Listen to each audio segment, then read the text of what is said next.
तो दोस्तों, अगर आप लोगों ने सिर्फ 10वीं पास करी है और आप ये सोच रहे हैं कि मुझे बाहर जाके फ़ॉरेन में अपना करियर सेट करना है, लेकिन आपको कोई रास्ता समझ नहीं आ रहा है, तो ये वीडियो आपके लिए है। तो दोस्तों, आज मैं आपको एक बंदे से मिलाने वाला हूँ, एक बहुत अच्छे शख्स से मिलाने वाला हूँ, जो यहाँ पे काम तो ऑफिस बॉय का करते हैं, लेकिन उनका दिल बहुत बड़ा है। स्टार्ट करते हैं। अभी हमारे सामने हमारे भाई मिस्टर आमीन बैठे हैं, जो कि राजस्थान इंडिया से बिलोंग करते हैं। तो आमीन भाई, यार मेरे को बताएंगे आप कि आपका जो सफ़र रहा है इंडिया से लेकर यहाँ तक का, वो आपने कैसे तय किया और आपने क्या क्या परेशानी झेली? परेशानी की तो बात ये है कि जैसे कि मैंने इंडिया में बहुत बार ट्राई किया। एक बार मॉरिशस के लिए किया था, 2 बार मॉरिशस के लिए किया था। उसके बाद मेरा जो मेडिकल अनफिट हो गया, फिर एक ज़िद थी कि हाँ भाई जाना है। क्यों? क्योंकि एक चाव रहता है हर एक नए बंदे को कि मैं भी अरब कंट्री जाऊंगा या यूरोप कंट्री जाऊंगा। वो कर्जा लेके या कैसे भी करके वो निकलना चाहता है उस जाल से कि हाँ भाई मैं यहाँ से निकल के क्या पता कुछ कर लूँगा या कुछ बन जाऊंगा। तो यहाँ पे जब आते हैं ना, तब पता चलता है कि यहाँ के हालात एग्जैक्टली है कैसे। ठीक है आमीन भाई, तो ये तो आपकी थी एक शॉर्ट जर्नी। तो लेकिन आप मुझे ये बताओ कि आपको इंडिया में जॉब करने से और यहाँ पे जॉब करने में क्या अंतर दिखा है, जो आपको यहाँ पे खींच लेके आया है? Only excitement, only adventure, only ये एक ऐसी थॉट बन गया है हर एक बंदे के लिए कि मैं यूरोप कंट्री जाऊंगा, अरब कंट्री जाऊंगा, वहाँ पैसा ज़्यादा है, अर्निंग ज़्यादा है, या फिर एम्प्लॉय का सोर्स ज़्यादा है। पर भाई रियलिटी वो अलग है। रियलिटी में और रियल में बहुत अंतर है यहाँ पे। जैसे इंडिया में जो बंदा फ़िलहाल भी रह रहे हैं, वो भी ये सोचते हैं कि यार वो बंदा गया, वो उसका अर्निंग का सोर्स बहुत ज़्यादा है, वो क्या पता क्या कर रहा है क्या नहीं कर रहा है वहाँ। पर भाई रियलिटी वो अलग है, रियल अलग है।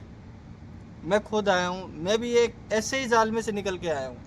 ठीक है, जैसे कि अब मेरे को, मैं 4-5 साल से अब ये इंडिया में तो ये बोलते हैं कि जो बंदा बाहर नहीं गया और वो इंडिया के अंदर परेशान हो रहा है या फिर स्ट्रगल कर रहा है, तो उसको हर कोई बंदा यही बोलते है तू विदेश चला जा, तू यूरोप चल जा या फिर ये अरब कंट्री चला जा। पर रियलिटी में ये नहीं बताते कि वहाँ जाके उसका अलग ही पूरा सोर्स ही अलग है। यहाँ पे ऐसा आसान नहीं है कि वहाँ से इंडिया से यहाँ आए, अच्छा एम्प्लॉय मिला, अच्छा जॉब लग गया, सीधी सिंपल लाइफ हो गई। नो भाई, मैं स्ट्रगल करके आया हूँ, मैं खुद देख के आया हूँ वहाँ पे। यहाँ पे आके कैसा कैसा पूरा सब कुछ आपको झेलना पड़ता है। झेलना पड़ता है।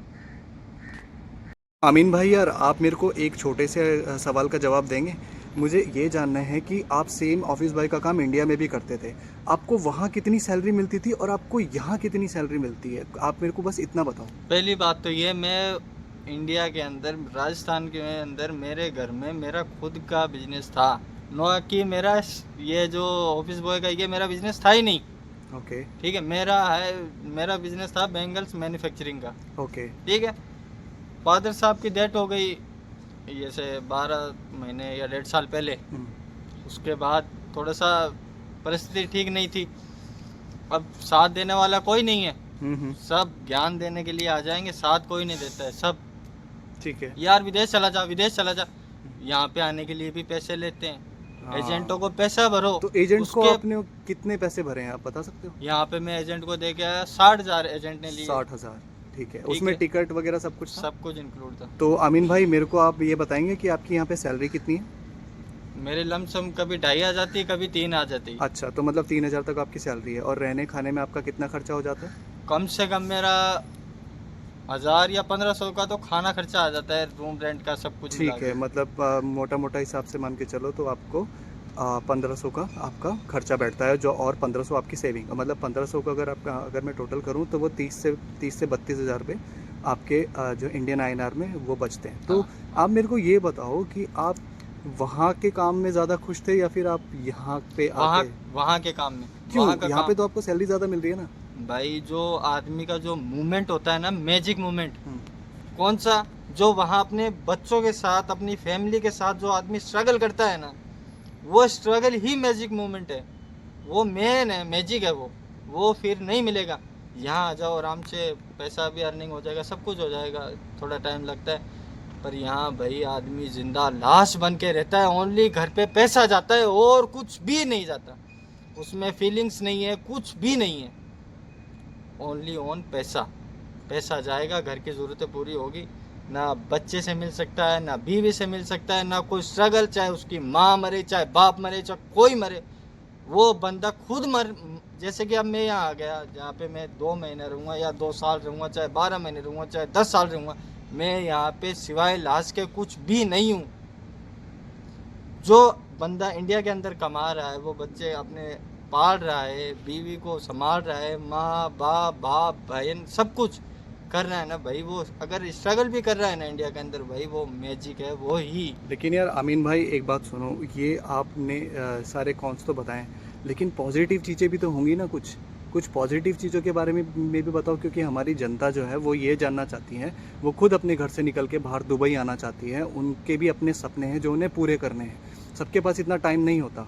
आपकी शादी हो गई है ना? हाँ सर। आपकी शादी हो गई है, तो आप बहुत से ऐसे लोग हैं जो आप ही की उम्र के हैं जिनकी अभी तक शादी तक नहीं हो रही है, उन्हें अपनी शादी के पैसे जोड़ने हैं, वो अपनी शादी के पैसे जोड़ने के लिए चाह रहे हैं कि वो अपने घर से बाहर निकले। अब आपने शादी का टॉपिक छेड़ा है, तो पहली बात तो ये कि शादी, मैं अपनी ऑडियंस को यही बात बता रहा हूँ, या तो पहले ही शादी तक का जितना भी अर्निंग सोर्स है 2 साल 4 साल कमा लो अच्छे से, चाहे वो इंडिया में कमाओ, चाहे वो अरब में कमाओ, चाहे यूरोप में कमाओ, कहीं कमाओ।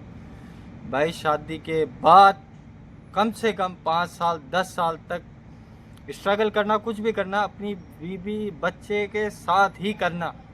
ये नहीं कि जैसे कि अभी मैं कमा के चला गया 2 साल 2.5 साल 3 साल, फिर वहाँ जाके शादी कर ली, फिर वहाँ 2-3 महीने रह लिया, फिर वापस आ गया। क्यों? क्योंकि शादी के अंदर कर्जा वगैरह होता है। वापस इंडिया से यहाँ आ गया वो कर्जा उतारने के लिए। भाई फिर शादी किस लिए की? या तो पैसा कमा लो या फिर शादी कर लो। ये बहुत सही है, इंडियन का कल्चर बन गया है इस चीज़ का कि शादी करेंगे 2-3 महीने 6 महीने साथ में रहेंगे, फिर अलग अलग हो जाएंगे। भाई 2 समुद्रों को अलग होते हैं, बहुत दिक्कत होती है। आप जनता को कोई एक इम्पॉर्टेंट मैसेज देना चाहेंगे जो आप पर्सनली ये सोचते हो कि मेरे को ये चीज़ बोलनी चाहिए? अब मैं पर्सनली मैसेज तो ये देना चाहता हूँ कि जैसे कि आदमी आराम से वहीं जो कोई भी काम है वो करता रहे, ठीक है। उसके बाद में अगर कोई भी परेशानी अगर दिक्कत होती है, भाई मर्द जाते हैं, औरत जाते हैं, सब है इसके अंदर इंक्लूड बोल रहा हूँ मैं, सबके लिए बोल रहा हूँ। लड़का होता है तब भी लड्डू बढ़ते हैं, लड़की होती है तब भी लड्डू बढ़ते हैं। वो इसी के लिए बनते हैं क्योंकि ख्वाहिशें को अपनाने के लिए, सपने पूरे करने के लिए त्याग मांगती है ज़िंदगी। हर चीज़ का स्ट्रगल आदमी के सपने के लिए ही होता है। सपने को साकार करो, पर सपने को मार के मत करो। सपनों को मारो मत, सपना बनाओ, नया बनाओ। ऐसे नहीं कि मैं ख्वाहिशों को मार के अच्छी ज़िंदगी की उम्मीद कर रहा हूँ। ज़िंदगी अच्छी हो जाएगी, ख्वाहिशें मर जाएंगी। दोनों को स्टेबल लेके चलो। फैमिली को भी टाइम देने के बाद आदमी अपने सेकंड पार्ट में आता है। ऐसे नहीं कि बीच गृहस्थी छोड़ के आदमी यहाँ जाएगा, वो गृहस्थी भी नहीं बच पाती है, ना आदमी यहाँ सक्सेसफुल हो पाता है। तो स्टेबिलिटी रखो, स्टेबल के अंदर ही आप आओ यहाँ। तो जो लोग भी यहाँ आना चाहते हैं ना अमीन भाई, जो भी लोग दुबई आना चाहते हैं या फिर किसी भी गल्फ़ कंट्री या किसी भी कंट्री में मूव होना चाहते हैं सिर्फ़ और सिर्फ रोज़गार के लिए, उनको आप क्या बोलना चाहोगे कि किन किन बातों का ध्यान रखना चाहिए?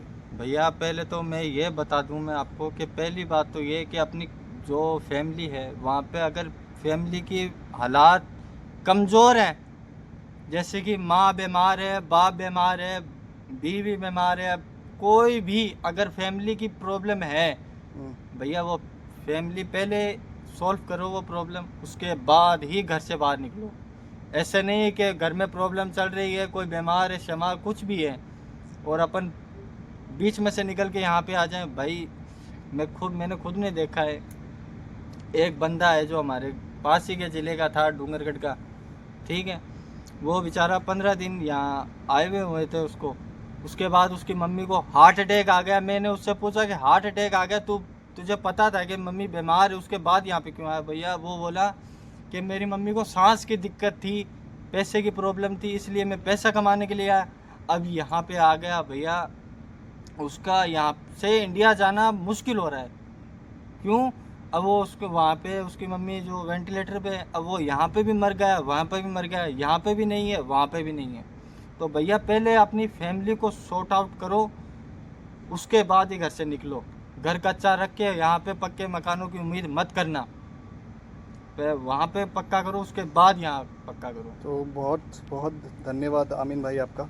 आपने अपना बहुमूल्य वक्त देकर हमारी जनता के लिए आपने एक बहुत अच्छी लाइन भी बोली है यहाँ पे कि अपना घर कच्चा रख के यहाँ पर आके अपना घर पक्का करने की कोशिश मत करो।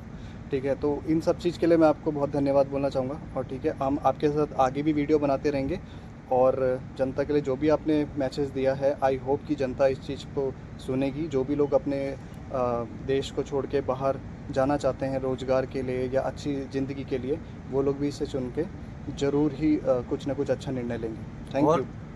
मैं मेरी ऑडियंस को ये बताना चाहता हूँ, अगर मेरी बात का किसी को भी अगर कोई दिक्कत या कुछ बुरा भी लगा बुरा हो लगा हो। तो मैं माफ़ी चाहता हूँ भाई।